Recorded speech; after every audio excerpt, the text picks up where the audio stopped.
Hello, thank you for watching. My name is Al Segalla with Calaveras County Taxpayer Association, and you're watching Taxpayer Alert, our program we hope to have going for a long time. Our guest this session is Steve Fairchild. He's the owner of Moaning Caverns Resort, plus 5 more resorts in the Gold Country. He's past president of the county chamber, vice president of the Calaveras County Taxpayer Association, and also he is past president of the Visitors Bureau and past grand jury foreman. He's got quite a bit of experience, and we can make this list a lot longer, but we wouldn't have time for anything else. Steve, yeah, I understand that you also have an interest in and actually an expert in economics, history, geology, climate change, and business. All right, where do you think we should go now? Well, I'm not sure. I'm at sort of the gone through a lot of battles, shall we say. You learn a lot in the middle of a battle, and economics and geology, of course. Caverns and caves and mines have always been a fascination of mine. Anything dark. When I was a kid, I'd crawl in under it, whether it was whatever, and caves are natural. Climate change, business, all that. Of course, I love business. It's a challenge. One of the things that that's really amazing at this time is, in this time of economic recession, your business is prospering. How could that be? What do you do that other people don't? Well, it's find the need and fill it. You have a sense of what people want and are willing to pay for, because it has, you can't give things away for free. You wouldn't have any employees and so on. And what I try to do is say, well, what would I like to do? And then I offer that to the public, and usually it's something other people want to do too, their bucket list kind of thing, like the zip lines or the rappel or something like that. But even as a little kid, I used to, I was the guy in the neighborhood that got all the other kids into trouble. We were always doing something, and it just came natural to me, and the fact that I can make a living out of it and have 65 employees is all the better. Well, that's certainly good for our local economy. Yeah, speaking of our economy, what can county government do to improve the economy, if anything? That's a really good question. Basically, they can resist the over-regulation that is being handed down from Washington and beyond, and that tends to get in the way unnecessarily of functioning businesses. Lots of red tape which have no real use. A lot of it is make work kind of thing, and they need to resist those things. I realize that county supervisors are technically state employees. They're state officers, even though we elect them locally, and they have these rules and they have to abide by them. But on the other hand, there's wiggle room, and they need to make that wiggle work for our economy. The basic premise of our economy is, years ago, when people first landed in America, they took all of the labor possible to stay alive during the winter, and a lot of them didn't. And they learned, and they learned that everybody had to work. And it took all of the labor just to survive. But over a period of time, where we've mechanized things, we've applied science and engineering and technology, less and less labor is needed to produce the goods and services that we need to survive. Witness, the computer revolution. A computer can do what 1,000 people used to do. That's a lot of unemployment. Yeah. I was in Korea not too long ago, well, several years ago, and I was discussing over beer with a Korean businessman, and I was talking about how we have to compete with their low wages, and he goes, no, and he says, this is in the middle of the night. And he said, I want to show you. And 2 or 3 of us got in a car, drove over to this plant in the middle of the night. And there were some lights, not much going on. Opened the office, nothing going on there. Opened the door to the factory. It was dark except for a few lights. It was in full production. So he showed me. All this stuff is being delivered at one end of the building. It gets sorted out. It gets assembled. And he's making television sets. And they went into it. They get tested, put in a box and sealed up, and into a truck. Not one human being touched any of those things. These are robots? Robots, basically. And he said, basically, you're not competing with our labor. You're competing with our robots. We are. And even in this country, labor is competing with robots.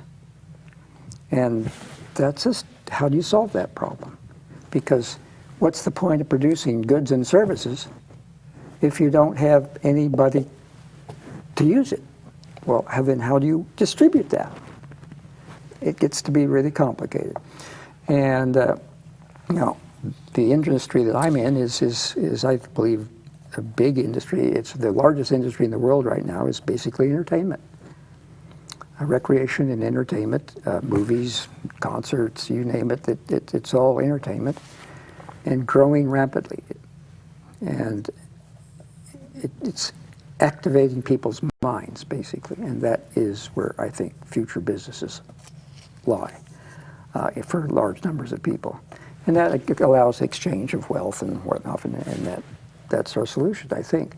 If we ignore the fact that someday human labor will have zero value, we'll be in trouble, because ultimately, not now, but ultimately, human labor will have very little value. And we have to deal with that. Somebody has to sell the robots. Somebody has to paint them. Or robots paint themselves. Robots can make robots. I'm not talking about tomorrow or next week, but we're moving in that direction. And maybe 100 years from now, pick a number. But it's happening quite rapidly, and we just have to figure out, well, what are we going to do? Well, we're going to entertain each other, and we're going to engage each other's minds, and we're going to do scary stuff, because human beings need scary stuff occasionally. You see these kids on television jumping off of roofs and doing all these things. It's just amazing what people, and 12-year-old ski guys on snowboards going straight down and doing these things. People like danger, and of course they have to have somebody fix the bones, I suppose. But anyway, we just have to move in that direction. Anybody that stands up and says, well, what we need up here is high-tech industry, is not dealing with reality. It's not going to happen up here. It'll happen around where universities are, because that's where the brain power is, but it's all over the world now. The internet has connected everybody. All the technologies are instant. I can order a cup made to my specifications, and on the internet, and I can get a dozen of them shipped from some other country for 25 cents, 50 cents a piece. We can't fight that. So we've got to learn to live with the future. That reminds me, I bought a toaster a few years back, and it cost $6 at Walmart. It was made in China. Mm-hmm. And 20 years ago, I bought a toaster, and it was also $6. So I think what's happening is the inflation that's being created by our federal government is being offset by the increase in productivity, not just of our own people, but people throughout the world. Right. So when you're able to buy things cheaper, even though your dollar's worth less, you end up with the same price. Yeah, you're exactly right. It's just as productivity increases, it makes things cheaper. And the more of it they make, the more cheaper, unless it's something really rare that they have to mine. And but that is the drift. And you say, well, inflation occurs. Yes, they print more money, but the when the prices of things go down, that's like the opposite of inflation, because you have to spend less money for it. And it's this whole worldwide thing, and it's all controlled by instantaneous pressures. And if a government puts pressure over here, boom, because of technology, that technology can move to another country in a day or a month or whatever. It can go just that quickly. And so even minor decisions made by local governments that used to be just a local thing can drive the world economy, because stuff can go. Literally, I can write a specification out on the internet, and in a week I'll get that thing. It may come from Iran, it may come from China, it may come from someplace in the United States. They will bid on that. Right. 50 or 60 of them will bid on it, and it'll come in, it'll be perfect. It's just amazing, because we all have the same machines. Yeah, that's fascinating. And I just don't, other than entertainment, and I don't mean entertainment in a minor sense, the activation of the human mind, that get something going in the mind, that's what it's all about. It's what it's always been about, really. It's the brain that does all that sort of thing. And that's where we have to focus on. What are we going to do with people? What do they want us to do with them? How can we entertain them? Well, we're born to be happy. Just some of us don't realize that quite yet. Yeah, I am. I'm having a good time. So obviously so. I'm 72 years old, and I went on a Zipline ride, and I was delighted. And so any of the older people out there, don't be afraid to take a Zipline ride. No, actually, we get quite a few. The interesting thing that I also did the rappel into Moline Cave. Yeah. Where they slide down the 165 rope down into a cave. Who would think? But people love to do that. We get letters back, very often from women, that say, "Yeah, I did that. It was really scary. I'm not going to do it again, but I am glad I did it. It made the rest of my life easier," or something to that effect. Well, I can. This is tough. I did that rope, or I did that zip line. Well, now I think I can do this. It changes the mind. The zip line isn't that. The zip line is what's going on up here. Do you remember the story about training fleas? If you could take fleas... I've chased a few of them around. Well, you put fleas in a jar, they'll jump right out. But if you screw the lid on the jar after the fleas are in there, they'll tap on the lid for a while, but pretty soon they won't tap anymore. What happens then is they've been trained. You can unscrew that lid, they'll never hop beyond where the lid was, the rim of the jar. The flea has been trained and has a certain expectation. And every human being has their own expectations. They have their own level of what they want to achieve, what they think they can achieve, or what they expect to achieve. Maybe the word is expect. And perhaps it is this psychology that needs to be taught in our schools, and maybe to rehab some of the people that are in trouble all the time. That's certainly part of it. I suppose you could build a zip line for fleas and teach them to.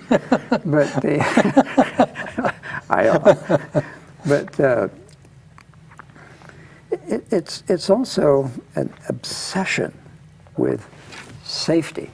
Yes. That it's really scary. It gets into every decision everything is about safety.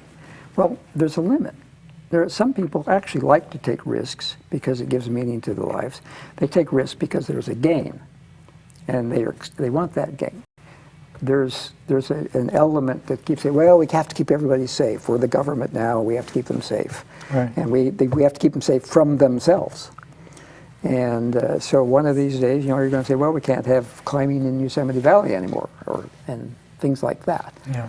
You won't be able to go out with gliders and and hang gliders and parachutes and skiing. I mean, skiing is a serious, dangerous thing. I suspect that there's people out there trying to get skiing banned because it's not safe. And what they don't realize, of course, is that risk is built into the human beings. That we wouldn't have survived without that ability to take risks. I mean, evolution would have killed us off immediately. The risk is required to advance. Yeah. Take a risk. It doesn't work, darn, do this. Right. If it doesn't kill you, you learn something, you keep going. Sometimes get killed. Well, no, in the case of the county economy, it looks like what they need to do, our supervisors, is to try to unshackle the people as much as possible so they can make decisions needed to come here, get the zoning they need, or they build what they want to build, or to buy what they're going to buy, and to keep the regulations reasonable, and so that they can survive and not have to move away. Would that be probably a key thing that supervisors could do? Yes. Well, yes. So I remember back when we had our first battle with the planning requirement.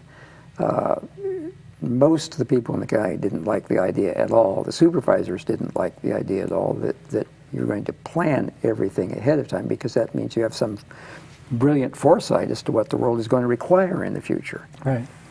But this is passed down, as you know, from Europe to Washington to the States, that you're going to make planned communities and plan this. It's pretty arrogant to think that you can foresee what the future is going to need and want, but they do it anyway. So they should leave it as flexible as they possibly can, and they should pay a lot of attention to the Constitution of the United States, which there's some serious limits in there as to what government can and cannot do.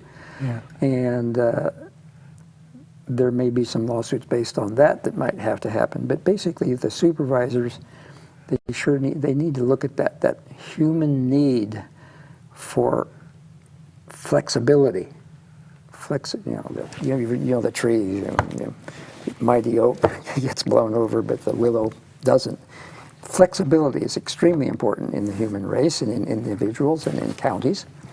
And if they tighten it up too much, they won't have the flexibility to succeed. People will go somewhere else and succeed. Yeah.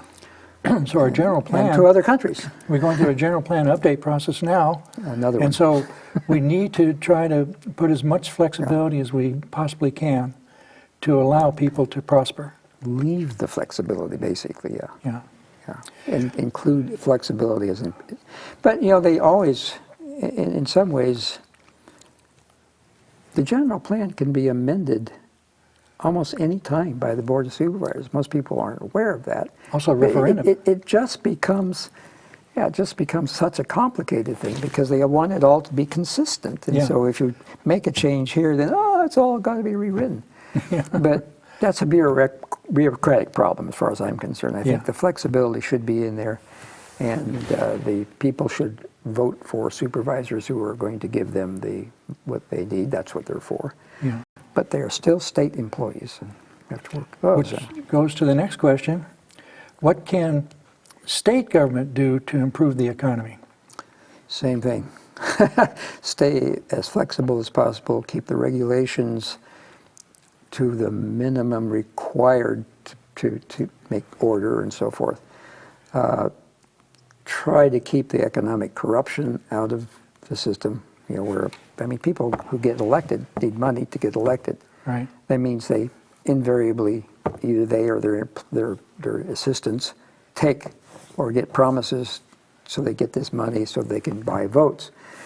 It's a fault of democracy. I mean, democracy is a great thing, but it sure has some serious drawbacks. I've often thought that maybe just random selection, we might actually be better off, because you just pick somebody's social security number and say, okay, you're going to be a supervisor or governor or whatever, report to Sacramento for a hearing so that you can they vet you to see if you are qualified, read and write, can speak, whatever. And then there you are. You can be impeached. The staff does all the work anyway. You always inherit the staff from the guy before you anyway. Right.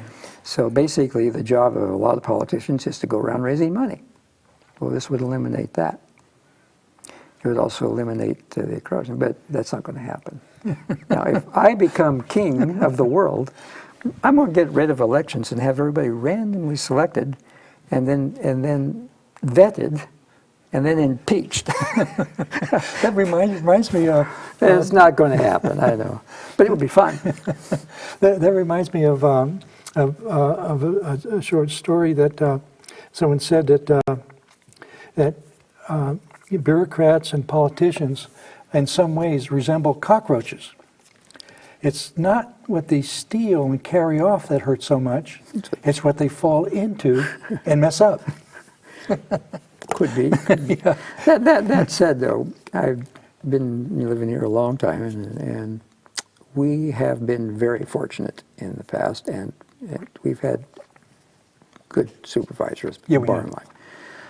Very dedicated in some cases, and very aware of it. I remember some who were very much like, we don't really need any plans at all, but those times have changed somewhat. I'm sure they would probably agree maybe today. But we have to deal with what comes at us, and as best we can, but not overdo it.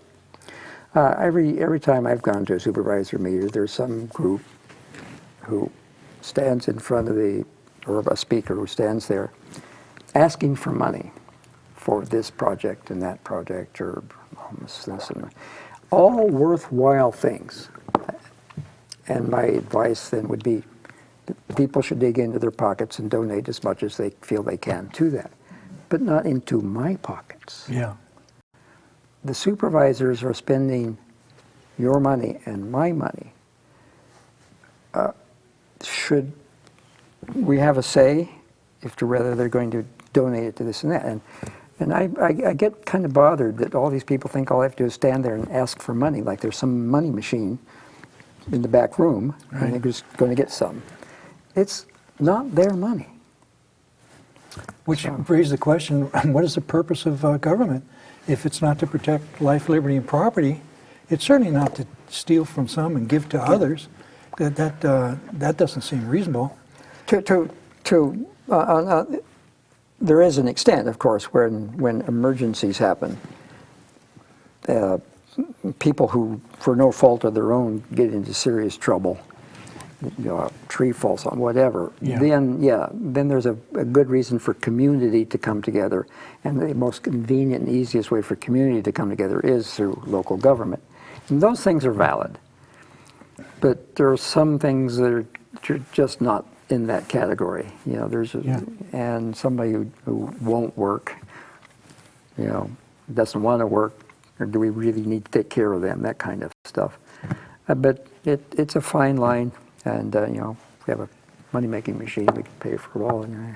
So if the state government would reduce its mass and its size, that would solve the budget problem it has. And also, it would relax a good deal of its activities within the counties. The counties would take on more responsibility for their local government affairs. It seemed like that could be a direction that would be helpful for the state, certainly in the state of California, that could lead to more prosperity. Of course, with Prop 13 and a number of things like that, voters have often voted to reduce government. Yeah. It just never seems to happen because there's a vested interest in those guys to come to work and get their free cars and whatnot.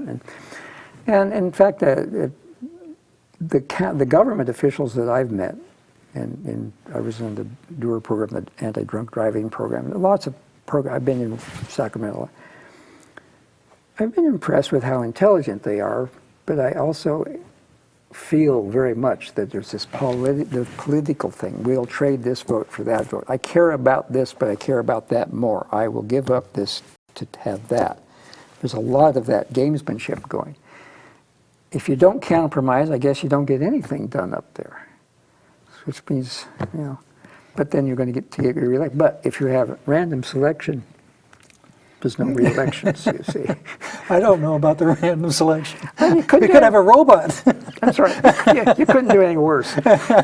Well, Okay, so if the state would live within its means and not interfere so much in the internal affairs of the counties, it could contribute to prosperity for California. Is that a good summation? yes, I'm stuck a little bit with it within the means. Some of that money has to be spent for things which have value in the future. Highways? Highways, bridges, Right. those kinds of things. And it's okay to have debt that you can pass on to the people who are going to be using it in the future. Yes. So national debts and state debts for that sort of thing are reasonable. You know, most people don't own their houses, they have a mortgage on their house. Yeah.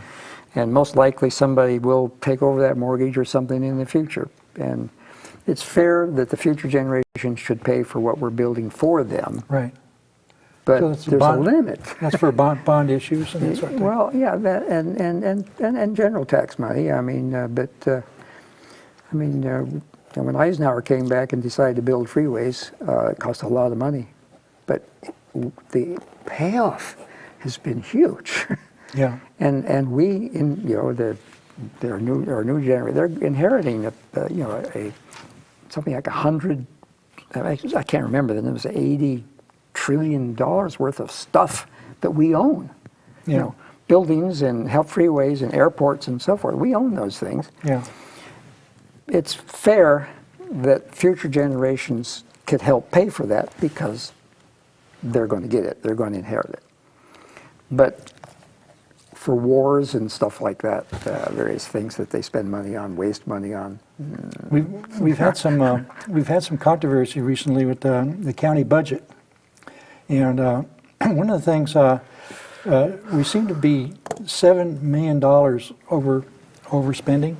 We're using one-time funds to balance the budget, but we're going to have to face the music on that. And one of the questions is, what do we do? And one suggestion was that the county budget the expenses should be prioritized. In other words, the most important thing in the function of government should go first and be fully funded, and then next and next and next until you get to the ones that are not so critical. And then in future times, the ones that are not so critical could be funded more if there's more funding available. Do you think that makes sense? Well, prioritizing is, of course, absolutely essential. There's no question about that. This idea, sometimes they'll say, well, we have 20% more spending than we have money, let's cut 20% from everything, makes no sense at all. Yes. Because if it takes $100,000 to build this bridge you need, and you cut it to $80,000, that bridge isn't going to be any good for the future. Right. So some things you can't cut. It has to be. So that means properly funded. prioritizing is absolutely essential. That's why we've been supporting the sheriff being fully funded. We're getting close to the end now. Can you give us an update on your Zipline huge project that you've been in the planning stages? Well, it's actually replanning, so to speak. We built it, of course, several years ago. The laws at that time. We got to wind it up now, Steve. Okay. I want to thank you for being our guest. Anyway, it's and running thank you again. for watching, and we look forward to you coming again. Remember, CalaversTaxpayers.org to get more information on the Calaveras Taxpayer Association. I'm Al Segalla, president of that association, and thanking you for watching.